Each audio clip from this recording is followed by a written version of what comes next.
Well, welcome back to my cosplay storage. I said in my Red Hood video that I'll probably do a video for my Deathstroke. Deathstroke's pretty straightforward. It's literally a bunch of parts bought from miscellaneous places put together to make my Deathstroke outfit. The only thing I really had to make was my Deathstroke helmet. It was my first cosplay. Actually, you know what? I'll show you my first armor first. Um, I was able to pick up some motocross equipment. This is just a motocross chest protector with the shoulder pads and whatnot.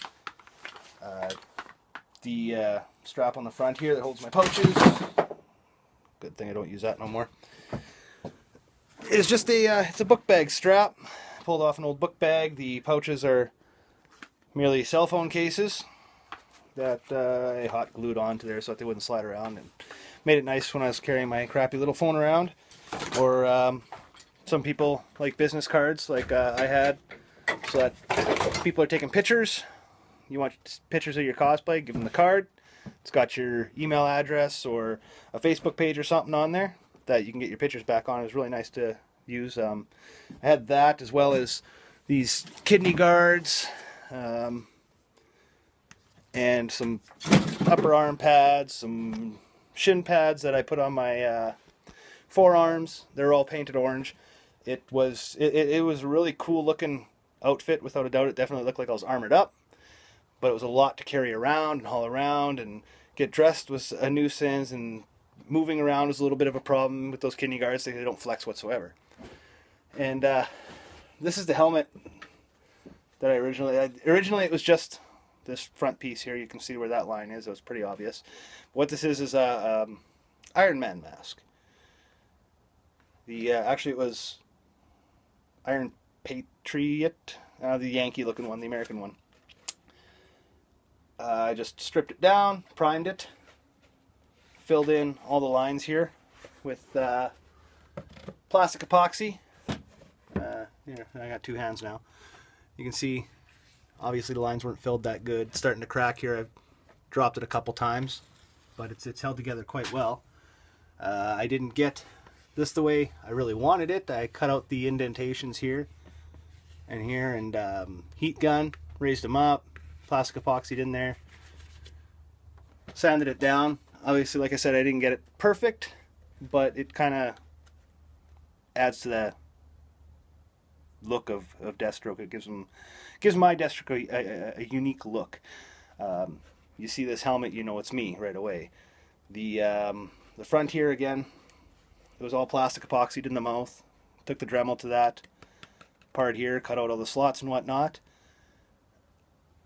The meshing in the back here, I guess I should let you know that this is, like I said, an Iron Man mask, but you can see that I attached a little kitty helmet to it. It was a police helmet or a race car helmet. Had a little visor that flips down, so it was quite easy to do.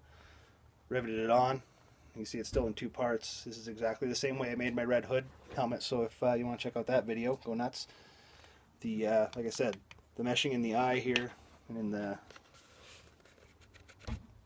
mouth area is just from like a mesh garbage can or a mesh cup holder, anything. Sunglass lens on this side, you can see through it really nice because the light's there, but you get it darkened up, can't really see much through it. The reason I went with the sunglass lens on that side, a lot of people like to have that side all completely blacked out because that's how Deathstroke is.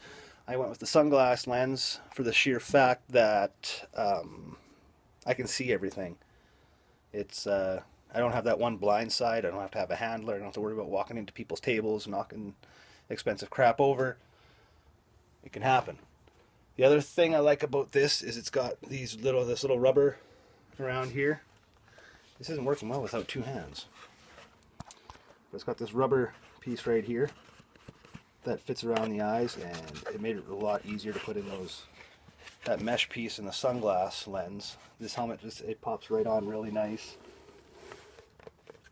With my glasses on underneath it, that's one thing I really like about this rubber piece, is that it slides over top of my glasses. I don't do contacts, so it's really, really easy to see out of.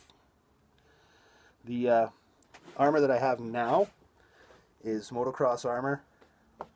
Just painted the chest plates and the arm pads here, obviously. I paid, let me take this off so you can see. We'll do the whole video like this because it's more fun this way.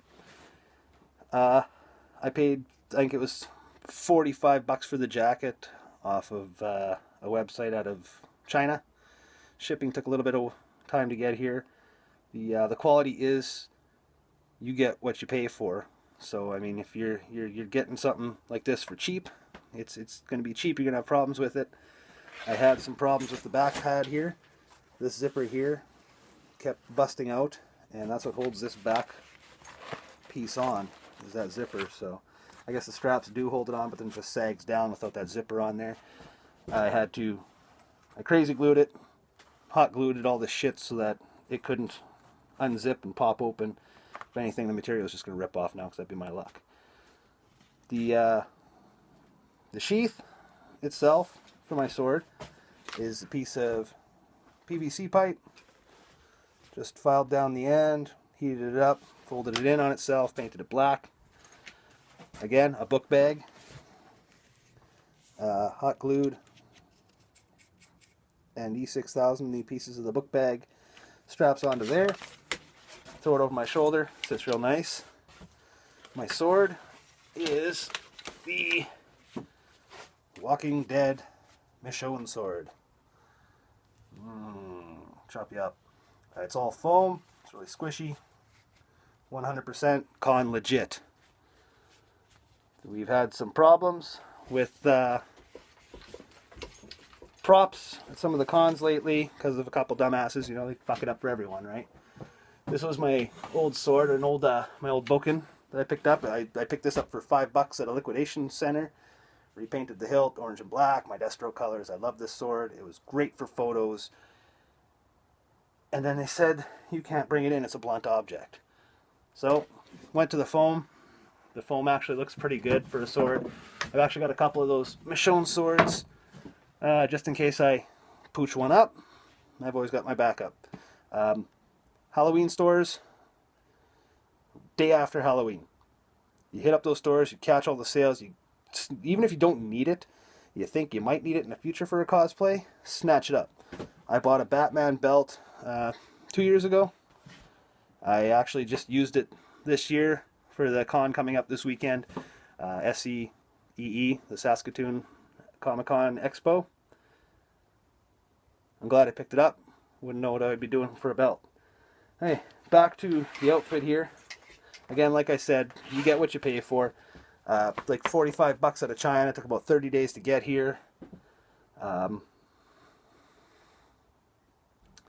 The shoulder harness here, I paid $10 for off of Amazon, I think it was.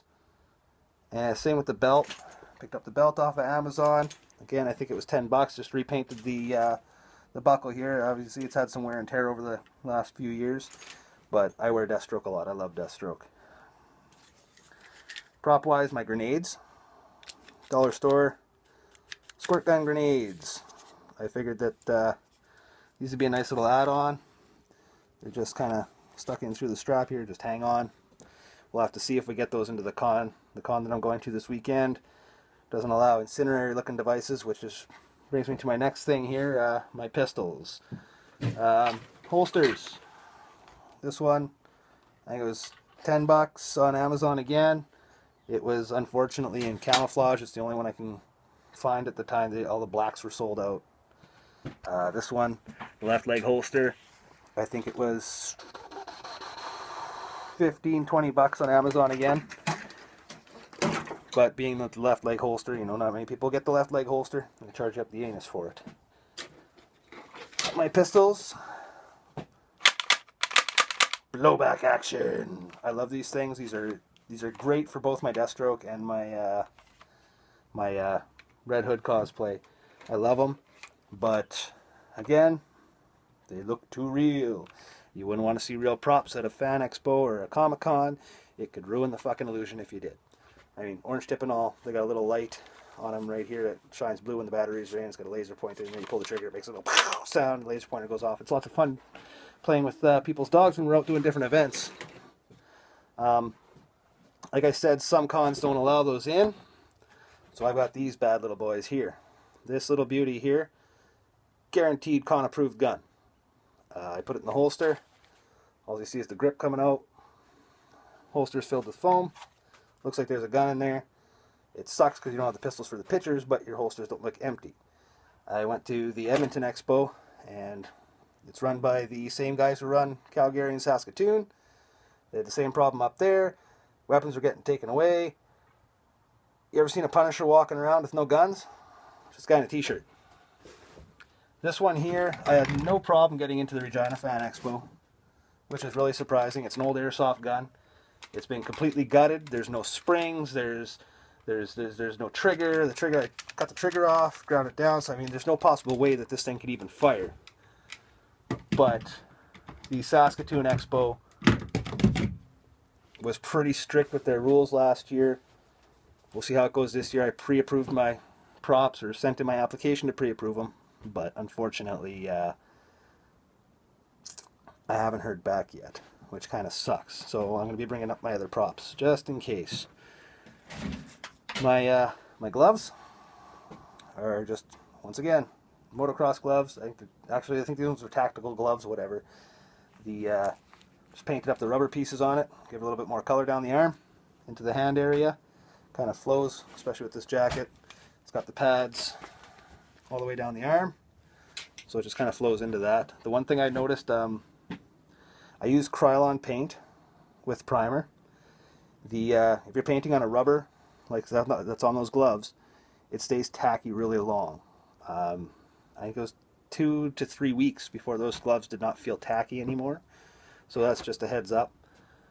My shin guards, I managed to get a hold of some backcatcher guards from baseball.